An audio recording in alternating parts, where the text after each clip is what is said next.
This is a Lawful Stupid RPG production. Hello everybody, it's Farin.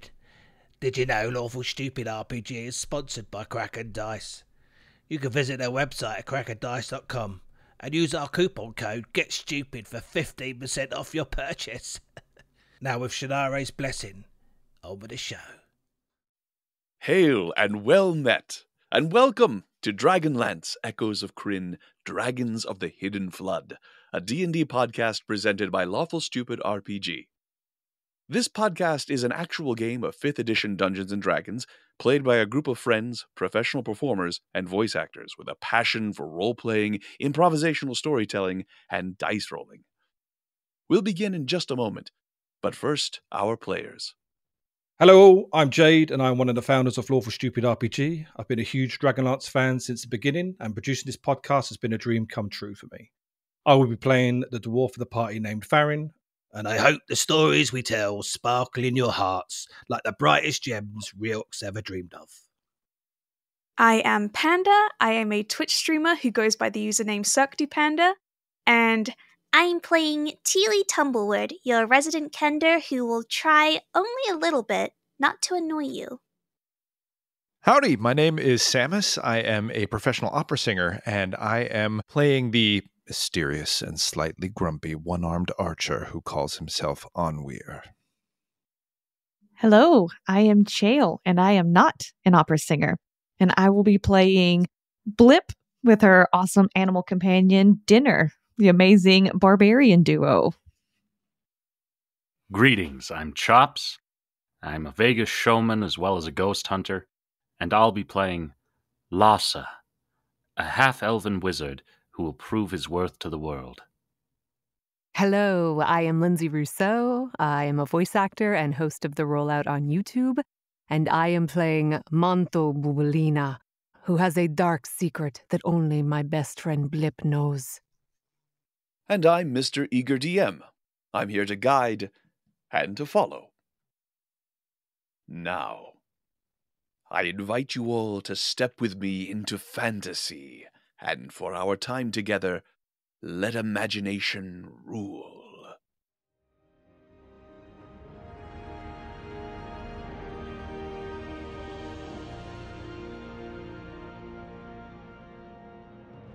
Last time, a group of ambassadors, pit fighters, a one-armed archer, and an uninvited guest experienced different facets of the imperial city of Gwynedd in northern Urgoth. As their varying fates unfolded, 3 of these individuals found themselves in the presence of His Imperial Majesty Mercadior Reddick V in his regal throne room. The other 3 are in prison.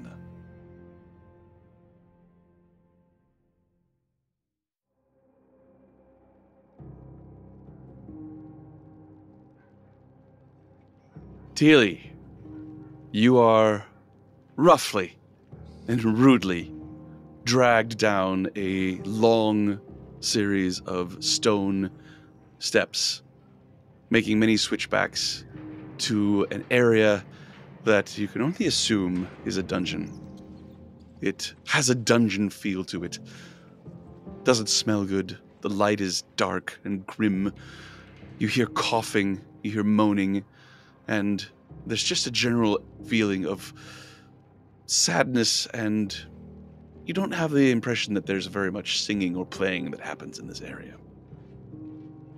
You are thrown into a cell with very tight bars. They're only 2 inches apart going around, and they are very thick. But you can see out of it, but unfortunately, the guards around you can also see into it. And you have 2 that are watching you very intently. The chains around your hands are removed, but those around your feet remain. Nearby, in a cell, you can see 2 individuals. One of them appears to be an Urgothian male. The other one is perhaps a dwarf. You're not sure. Manto, would you be so kind as to describe what Teely sees? Obviously, I am a little rougher looking than normal, though my time in the gladiator pits, I always have like levels of grime on myself, but being in this prison has made it even worse. You see what appears to be a young Ergothian male, tattoos on the face, though they don't seem to be of sigils. Almost seem more tribal, like not necessarily representing a crest or anything like that. And his hair is tightly woven into twists going back in order to keep it out of his face. You see very worn leather, but if you look at it closely, you can tell that this leather has been very well made. It's rough looking, but it is absolutely the stitching is immaculate, and even some almost embroidery, it looks like, going on with the stitching of this that I am wearing. I'm assuming my weapons have been taken away from me, so... They have indeed, yes. I do not have my weapons, but you can also see that there are gashes and scars on my bit. Some look old, some look new. There's definitely some crusted blood that still looks rather fresh, probably from earlier today. You can tell that I am definitely Ergothian. I am most certainly not of a noble class, but I am not one who lives in squalor. Very well built. I do something involving combat, you would think. There is this look of just furiousness on my face. And you see that I'm constantly looking over to this dwarf next to me and checking on her and making sure she's okay, which is rather odd because you would not normally think that a human, let alone an Ergothian, would be concerned about the welfare of a gully dwarf. Speaking of gully dwarfs, Blip, what does Teely see? I am nervously shifting back and forth, leaning from one foot to the other. I keep taking my hands, rubbing them up and down my grime and filth-covered arms as I run my hands through my shockingly disgusting mess of short, dark brown hair. I pull my hand away and you can see a little bit of grime and oily slick stick to it as I pull it back. And I nervously look around and hold on to Manto, and I reach into my pocket and pull out a very small gray-looking poppet. And if anyone were to take a closer look at it, it is surprisingly curly and chest hair reminiscent. Oh my god. And I pet my little poppet in nervous anxiety. I'll adjust my flower sack skirt and just continue to stand there and pet my chest hair poppet. I need that poppet. I'm not sorry for this. It will be in my pocket in no time. Oh, I have a feeling Kendar will find a way to obtain said poppet. How far away are they from me? 15 feet. And are we in the same cell, or are we separate? You're separate cells, but the same sort of area. Okay, cool. There's a hallway of sorts going down the middle of this room, and looks like this dungeon has been carved into the actual stone of the bluffs of Gwynedd. And each entrance to these cells, except for yours stands separate, is a square cell with bars on every side of it so everyone can see into it. It's a lit large for you, actually, but that is where you're being kept. Across from you, there are almost cave-like openings in the stone going down this cavern-like hallway, and set into these cave-like openings are barred doors, and you are able to see into one of these cells, and that is what you see. This Ergothian human, a young man, and a gully dwarf. I stand and grip my tiny hands around the bars. Just looking over. Hi! Dungeon friends? It's nice to meet you. I'm Teely, if you wanted to know. How well am I able to see her from my vantage point? As you look out, there's not much light. You're able to see reflecting light coming down the hallway. You assume it's daylight from somewhere above, shining on her fingers. You could see her eyes, and you could see her teeth glinting in the light. Oh. Well, I see how it goes. Now, the nobles of Gwynedd have taken to imprisoning children. Is that where this country has come? I'm not a child. I'm a Kender. I apologize, Madam Kendar. It is very hard to see from where I am, and you just sound so young and vibrant and youthful. A blush comes across my face at the compliments. Oh yes, I have heard tales of your people before, and, well, having seen what is done to those who visit, I cannot understand why you would dare step foot in Gwynedd, unless, of course, you have lice or something and needed a quick way to get rid of them. No, don't worry, I don't have lice. It would, would be really hard to get out. Yes, meaning they're going to take your hair, young one. Or old one. I'm not sure, it's hard to tell. I'm young. And, thanks. No, I won't let them take my hair, don't worry about it. Speaking of why I'm here in Gwynedd, I figure if I share mine, would you share yours? I feel like we could have, like, a friendship, we can all talk together, we can get each other's names, and maybe even sing a few songs. And I will look over at Blip and be like, well, at least she's not boring. I will grab a hold of Manto's hand and pull him away.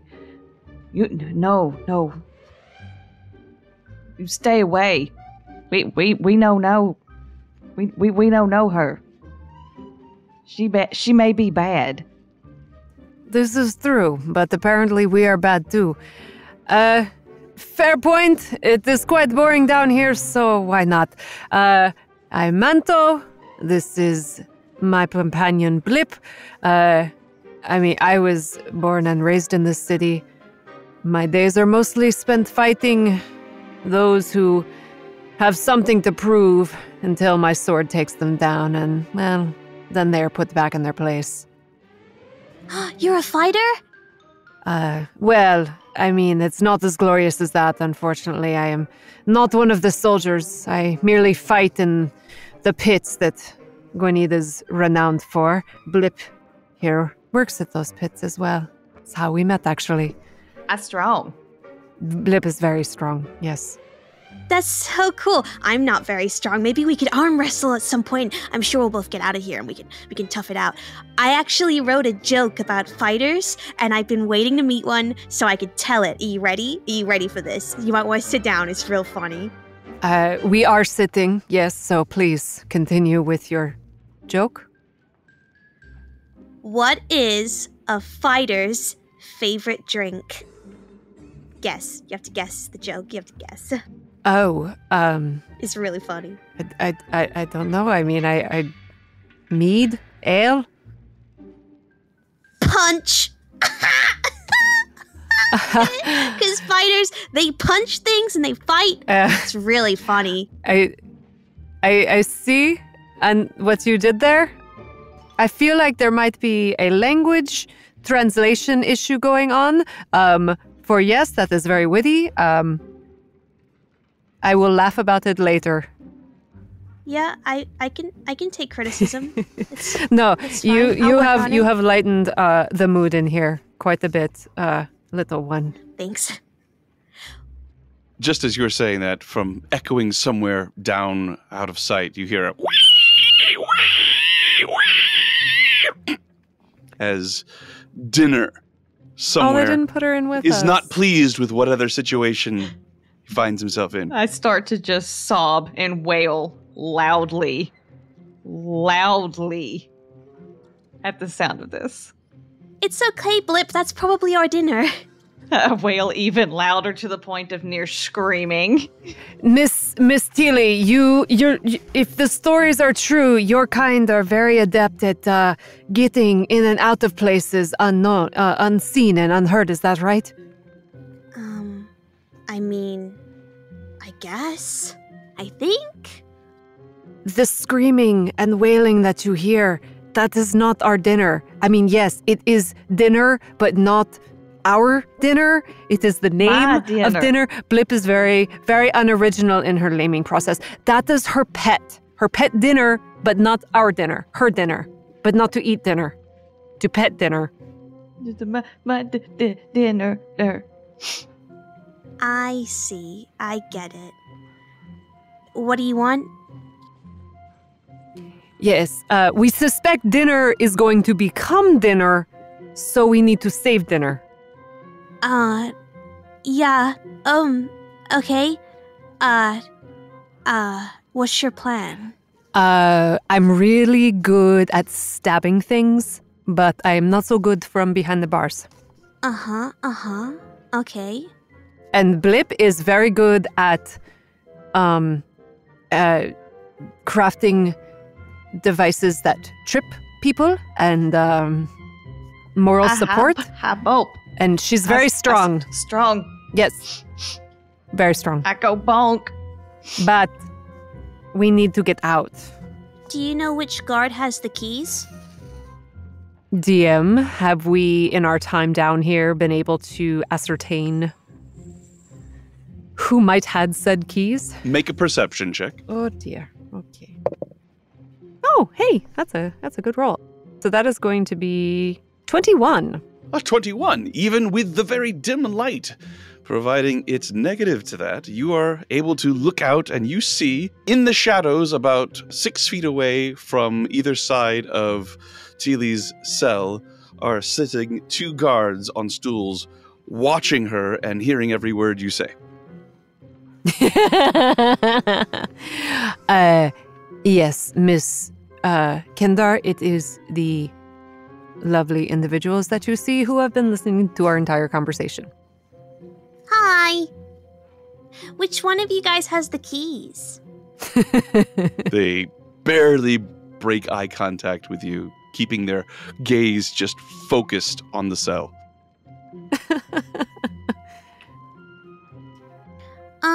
They're not very talkative. No. I'm thinking that dinner will be fine. I'm sure it's fine. I'm sure he'll be okay, Blip. He need me.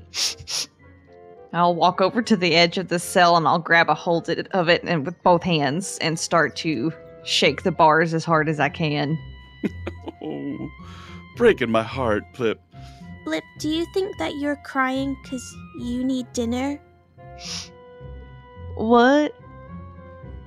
If you're crying because you need dinner, then maybe dinner's crying because they need you.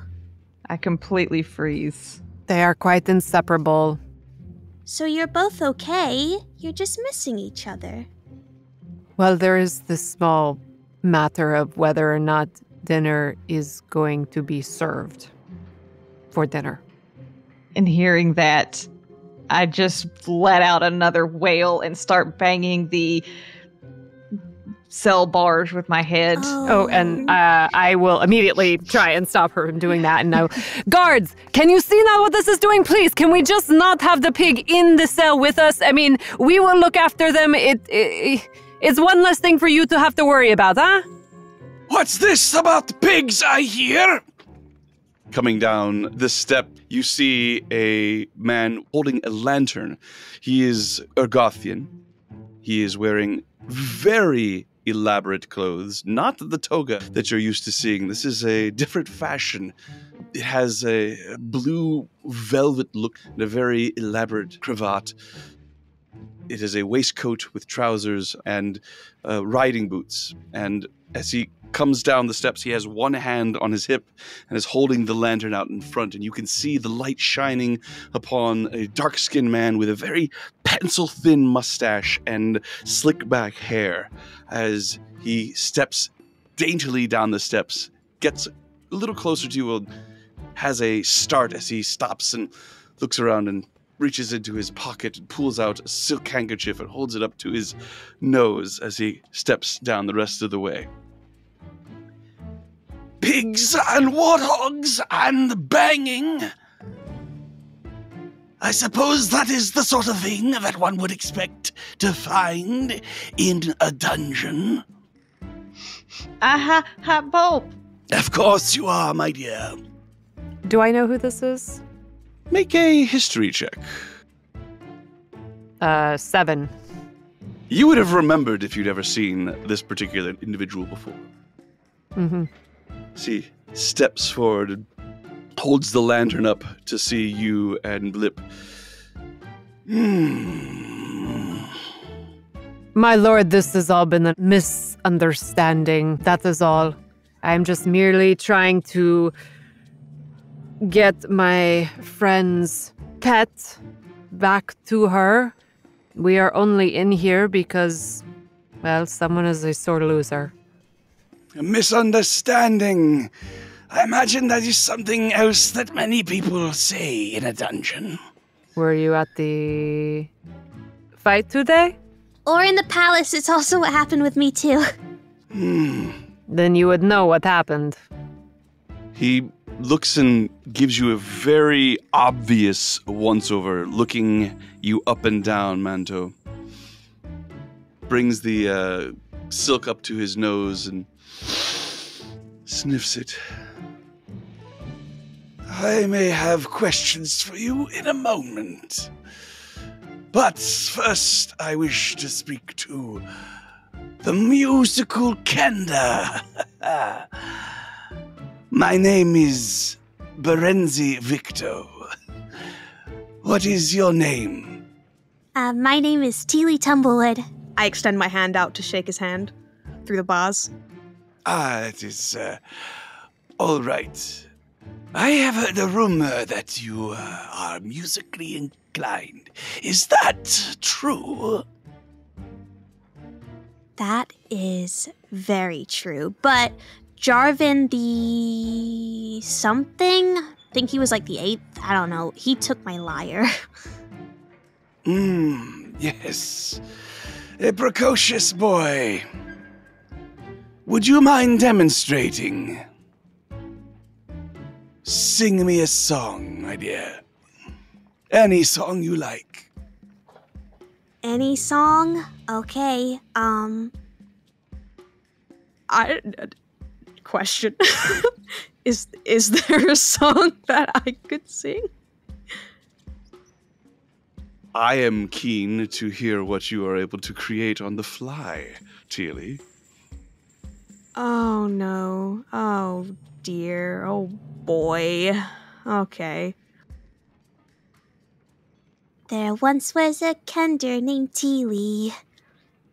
Had a misunderstanding indeed. She doesn't like melons, but Farin's my friend. And, you know, so I need kind of like a written thing. I don't really come up with things on the spot. And my book of, my book of all my lyrics and things is with my lyre. I keep them together, and you know how it is. Make a performance check, Teely. With advantage because of the excellent RP. That's excellent. Yeah, it's better than saying, no, I won't do it. Okay, that's 24. Wow. Yes, you're not so good at the extemporization, but it is a lovely tone. I mean, it was either that or a song about a boar I heard a long time ago. At the mention of boar, I wail louder. I comfort her. He nods and sniffs his silk handkerchief again and turns back to you. And you, my lad. Facing you, Manto. A performer of sorts, correct?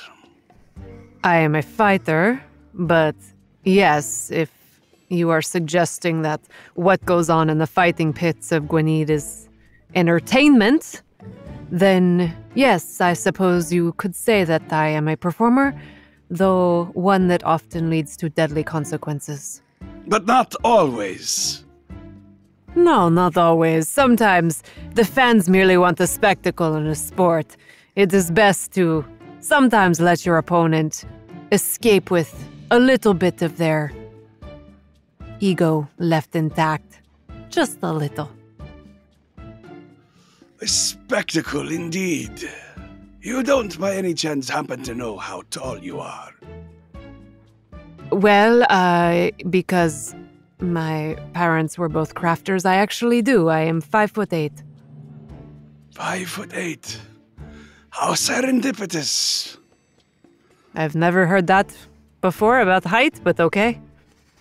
Teely, my dear. Uh-huh. And Manto. What do the two of you know about opera? Enough.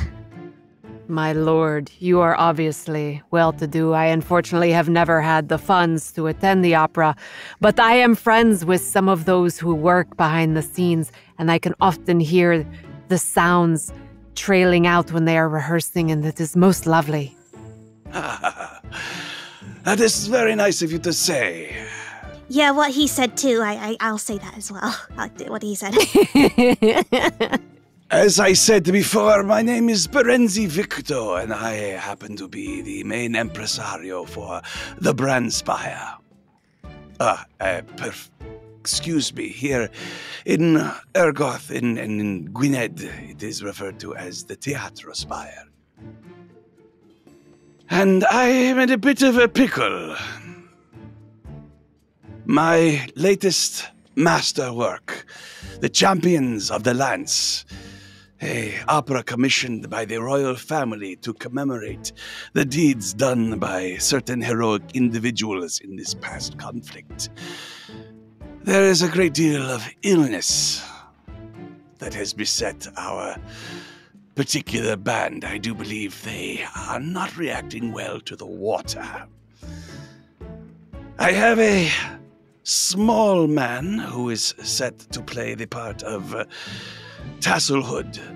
And wouldn't you know that fate has dropped in my lap a kender who can sing? Oh yeah, I could do that. That would be an honor to play him. That would be amazing. I would love that. This illness has also taken its toll on the very muscular and active man that I had slated to play the part of Storm Bigblade. And at the mention of Storm, you see my face flash with awe. You are both welcome to make history checks. That is much better. A 14. You're pretty sure it was Storm Brightblade, but I mean, I figured he had changed the name for performative purposes. Okay. An 18 on my end. 18, and of course, the tales of Tasselhoff are somewhat well known amongst the kender of Hilo. Yeah, I was like, yeah. Oh yeah, Teely had the exact same assumption of like they just changed it for performative uses. Yeah, it was copyright purposes. Like, yeah, that's what I was figuring. Fair enough. I don't expect a fighter to be able to sing, but fortunately this illness has not claimed my performer's voice as of yet. He will be able to sing from off stage, but I do need someone to wear his costume, and you happen to be exactly the right height. My lord, it would be an honor to remotely be able to step into the boots of one of the greatest knights of Solemnia of all time. Are you familiar with the Solemnic traditions? I have read many, many stories of them. I have never had the pleasure of meeting a knight in person, but it is my dream to one day. But that's excellent, excellent. Well, then, I will speak to the people that need to be spoken to and see about your release. And he turns to look at you, Teely. I do have a request, actually. Manto has a friend over there called Blip. who I was has just going to ask. a pig. He leans in and looks up. Ah, that would be the source of the smell. If you can get my hair saved and their pig saved, I think we could have a deal. And Blip would make a great stagehand. Make a persuasion check, Manto, with advantage, thanks to Teely's help. Ah, yes, that is lovely. 17. I would normally not even entertain the idea, but desperate times. She could stay in the stable. She is not to enter the Teatrospire. Agreed? Agreed. Where is this pig? I think you can hear its screams coming from the end of the hallway. Yes, well, do not fret. You will be released shortly. He turns to you, Teely. I do hope you understand the extraordinary circumstance that you find yourself in. Do this for me, and you will be able to leave Gwynedd with your hair intact, a fate that I dare say has not befallen a Kender in some time. That would be incredible. Thank you so much. I twirl my hair in my hand with a somewhat smug expression. Looks back to Manto and Blip. I told you I'd keep it. This man, Berenzi Victo, moves along the passage, daintily stepping over a puddle which appears to be urine, and heads up the stairs.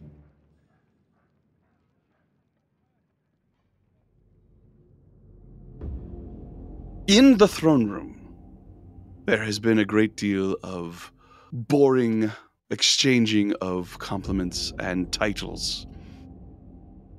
You are introduced to Emperor Mercardior Redick V, a imposing yet not particularly grim-looking man, as he has a wide smile for each and every one of you and is extremely cordial.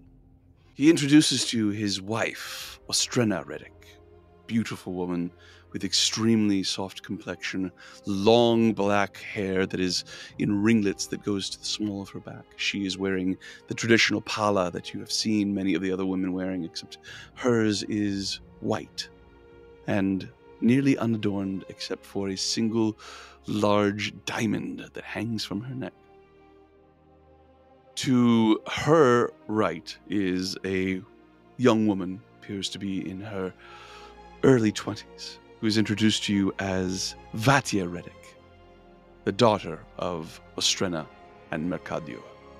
And he leans forward and looks at you, Lasadh, says, So, I understand you are an apprentice. Are you looking forward to your test at the... He stops and makes a slight turn towards the red-robed man with the close-cropped black beard. What was it called, Thalbus? The Tower of High Sorcery, my lord. Ah, yes. The Tower of High Sorcery. I imagine it is something you both anticipate and dread, is it not? Well, my lord, I would say that you are quite observant. It brings me a great deal of eagerness and concern to know that I will go forward to bring honor to my people. Exactly. And you have a companion. I have heard a great deal about this human, this stranger to our land that you have befriended. Your master is very complimentary of him. Yes, your lordship. My name is Anwir, my lord. A pleasure to be in your company. Very fine manners. It is not often that we have people of your station here in the Imperial Palace. The honor is ours.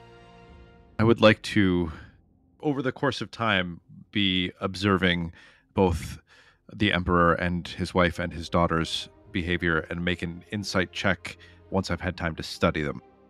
All right, make an insight check. I was hoping I could do it at advantage if I delayed it, but I will roll 25. So as this conversation goes on, based on little things that are said, such as what the Emperor just said, honored to have someone of your station at the Imperial Palace, and the looks that you are receiving from the Emperor's wife and the daughter, you begin to get the impression that you may have been presented by someone somewhere as something that you are not. I will refrain from bringing that realization to light in my face. Based on what it is that the Emperor is saying, can I guess, with my insight check, what I might have been attempted to be passed off as? You know, you're not really sure what. It's not really mentioned again. Without a direct question or a direct moving on to the topic, it doesn't seem to be addressed again in the course of this particular conversation. Unless you wish to turn it back towards that. Oh, no, not even a little bit. No.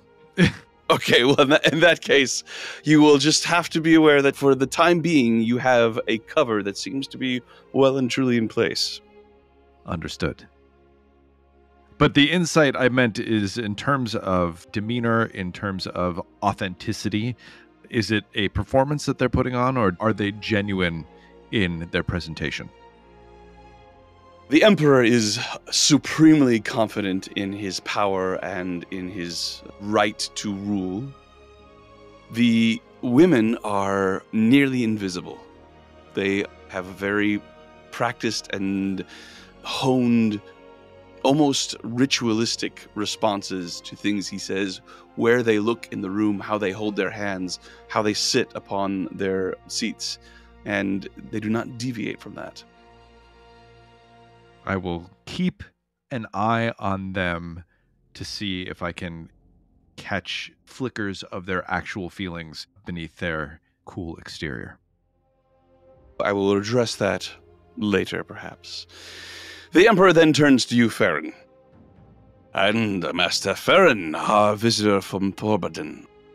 I must apologize for the delay.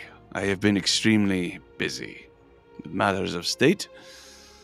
But now that our delegation from the Elven lands has arrived, we would all be able to have conversations that I think will be beneficial to everyone. A mutual exchange of ideas for the future of all of our peoples. But the main reason why I have brought you forward is that I wish to invite you all to join me and my family. Tonight there is the opening performance of a new work at the Teatro Spire. An opera which I have commissioned called The Champions of the Lance. I may have made one or two modest contributions to the music myself. And I wanted you all to join me for a night where I am able to show you what Gwynedd and Ergoth have to offer. If you will do me the honor. The honor is unquestionably ours, my lord. Excellent. It is decided, then. The performance will begin at sundown. Traditionally, there is a light meal ahead of the performance and then a large one afterwards. Excellent, your lordship. We thank you kindly for all of the generosity and hospitality you offer us. And it will be a great honor to hear music penned by the hand of such a great and majestic lord as yourself. Indeed. He turns towards your master. Aranathis, your apprentice's manners are almost as good as yours. Aranathis bows and turns to you and gives a small smile. And so you leave the Imperial throne room, returning to your quarters, Lasadh, you are stationed across the hall from your master, who stops at the door and turns to you and says, "And your impressions of Gwynedd?" It is a strange place. There are so many people, and so many of them move about in a way that I can scarcely understand. But the fact that their traditions require them to mark themselves, I think will be of a great deal of aid to me as I try to understand them and their workings. The city itself is beautiful, although it seems that many of the people hold secrets in their hearts. That is not uncommon. Where there are more people, there tend to be more secrets. Yes, of course it is as you say. I just wasn't quite prepared, I must admit. Anything that troubled you in particular? I've seen many humans. I've seen a couple of dwarves. But it would seem we are the only elves. Or perhaps I should say, you are the only elves. And that surprises you. I had thought perhaps, but I suppose it was a foolish hope. There will be others of our kind in other parts of Krynn. But here in Urgoth, I will be very surprised to see any of our people. I have made arrangements for your friend to stay here in the Imperial Palace. I have told the Emperor that he is one of the scribes for Astynos. It is a job that requires a great deal of observation and not much interaction. I think it is perfect. Therefore, he can stay close and answer your questions about humankind while I attend to my duties on behalf of Qualinari. Yes, of course. And I thank you for taking the time to do so. He has aided me already in this journey. I became separated. I know. Yes, of course you do. Have you ever been to an opera, Lasadh? No, I was never given the opportunity. I anticipate an exciting evening. Yes, I would imagine so.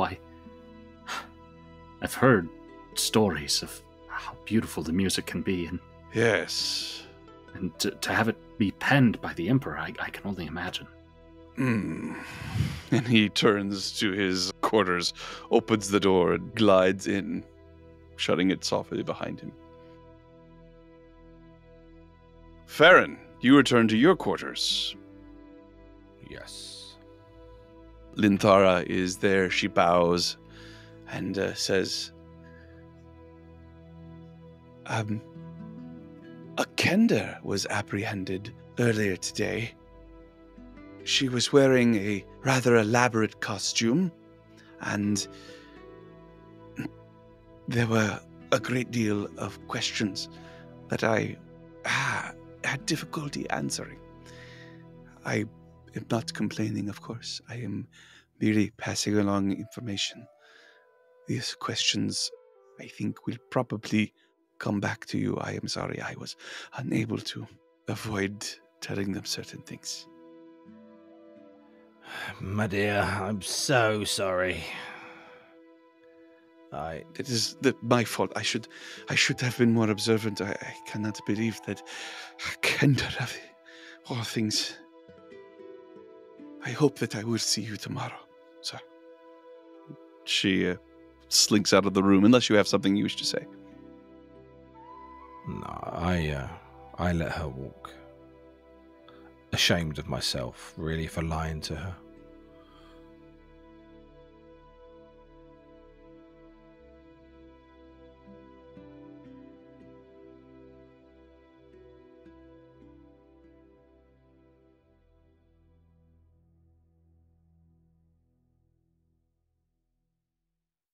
That brings us to the end of this episode.